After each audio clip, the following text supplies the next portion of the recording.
کہ اگر نہیں سمجھے گا تو کوئی فائدہ نہیں، اس کے پڑھنے پر بھی اجر و ثواب ہے۔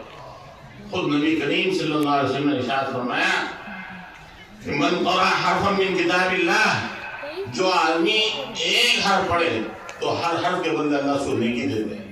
اور فرمایا کہ وَلَا أَقُولُ أَلِف لام میم حرف، اور میں نہیں کہتا کہ الف لام میم پورا حرف ہے، الف حرف ولام حرف ومیم حرف، کہ الف بھی حرف ہے، لام بھی حرف ہے، میم بھی ہر ایک ہے۔ اور شروع میں جو الف لام میم ہے وہ ایسے ہیں حروف کہ اس کے کوئی معنی جانتے ہی نہیں، علماء وہ بھی نہیں جانتے، اس لیے کہ متشابہات میں سے اس کا حقیقی علم اللہ کے پاس ہے۔ تو معلوم ہوا کہ اجر و ثواب حاصل ہونے کے لیے اس کے معنی کو جاننا ضروری ہے ہی نہیں، صرف پڑھ لینا بھی یہ بہت ہے۔ تو بہرحال قرآن کریم سے تعلق رکھے، اس کو دیکھنا بھی ثواب، اس کو پڑھنا بھی ثواب، اس کو اپنے بچوں کو پڑھانا بھی ثواب، اور اس کو سمجھنا بھی ثواب۔ اور اصل مقصود جو ہے وہ قرآن کو اپنی زندگی میں اتارنا ہے۔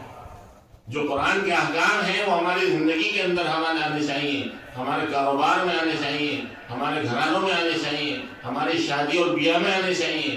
جس طرح قرآن اور دین کہتا ہے اسی طرح ہم اپنے سارے کام کریں۔ تو بہرحال اسی طرح جیسے قرآن کو دیکھنا ثواب، بیت اللہ کو دیکھنا ثواب، اسی طرح ماں باپ کو دیکھنا بھی ثواب ہے۔ حج کے لیے آدمی جاتا ہے، حج فرض ہے، اور لاکھوں روپے خرچ ہوتے ہیں، 4 لاکھ روپے تو معمولی خرچ ہوتے ہیں، اور ٹور سے جائے تو 6 لاکھ اور 8 لاکھ 10 لاکھ خرچ ہوتے ہیں۔ اور زندگی میں ایک بار حج کرنا فرض ہے صاحب استطاعت پر، اور اس کے بعد کرے تو نفل ہے، تو کم سے کم 5-6 لاکھ روپے میں ایک حج ہوتا ہے۔ لیکن آدمی اگر اپنے ماں باپ کو عظمت کی، محبت کی نگاہ سے دیکھتا ہے تو ہر نظر پر اس کو اللہ تعالیٰ ایک مقبول حج کا ثواب عطا فرماتا ہے۔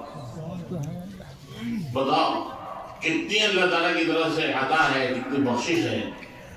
اپنے ماں باپ کو محبت کی، عظمت کی نگاہ سے دیکھتا۔ اور آج ہمارا حال یہ ہے کہ اگر بڑے بوڑھے کمزور ہو جائے ماں باپ تو ان کو دیکھنا تو کیا، اور ان کے ساتھ محبت تو کیا، ان کے ساتھ ڈانٹ ڈپٹ شروع کر دیتے ہیں۔ اگر وہ اپنے یادداشت کی کمزوری کی وجہ سے بار بار سوال کر لیں، بار بار پوچھ لیں کہ یہ کیا ہے، یہ کیا ہے، بھول گئے پھر پوچھ لیا، پھر تو ہم جو ہے ناراض ہو جاتے ہیں، ابھی تو بتایا تھا، ابھی تو کہا تھا۔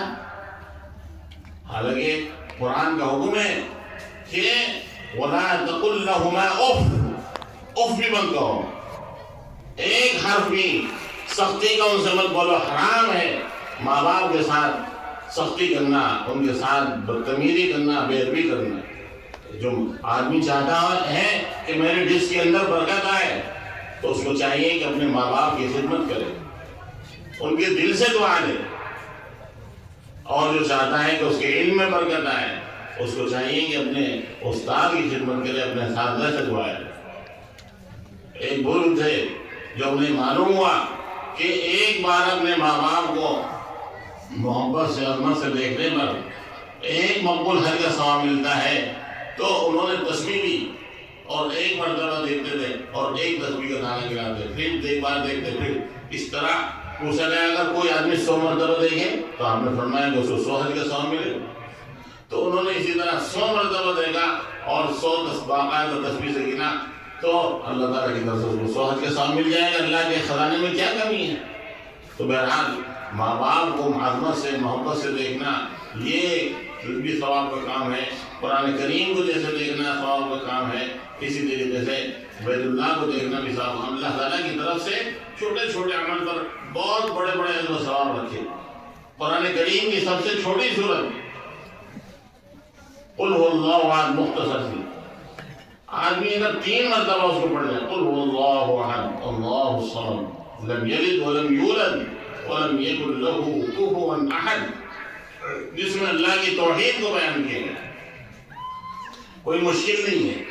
تو 3 بار اگر اس کو پڑھ لے تو اللہ تعالیٰ اس کو ایک قرآن کریم پڑھنے کا ثواب دے دیتے ہیں۔ سبحان اللہ۔